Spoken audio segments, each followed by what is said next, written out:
Hello everyone. তো Couto এই শীতের দিনে ঠান্ডার মধ্যে গরম গরম চা, এক কাপ ধোয়াটা চা কারা পছন্দ করো?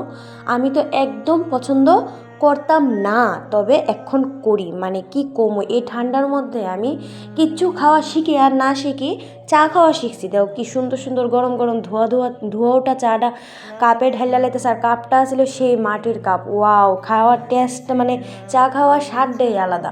মানে আমি জানি না আমি কবে থেকে চার প্রতি অত ফ্যান হয়ে গেছি গা। আমি একদম চা খাইতাম না, চা আমার একদম ফেভারিট ছিল না, তবে এই শীতে আমি চা খাওয়া শিক্ষা লাইছি। দেখো গরম গরম চা আমার হাতে আয়া পড়ছে।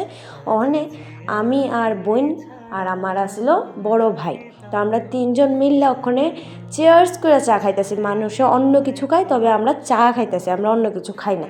মানে কি কমু, চাটা অসাধারণ আছিল, আর এটা যেহেতু মাটির কাপে আসছিল এটা আরও অসাধারণ লাগতেছিল। তো তোমরা ঠান্ডার মধ্যে কারা কারা গরম গরম চা খাইতে ভালো পাও আমার একটা কমেন্ট করে জানাইও। জানি আমি চা লাভার না, হঠাৎ কি রয়েছি, তবে যারা একদম চা লাভার আগের থেকেই আছো তো তারা একদম সাপোর্ট করবো আমার এই জিনিসটা আমি জানি। তো তোমরা কারা কারা চা লাভার আবার একটা কমেন্ট করে জানাইও। চলো টাটা, বাই বাই।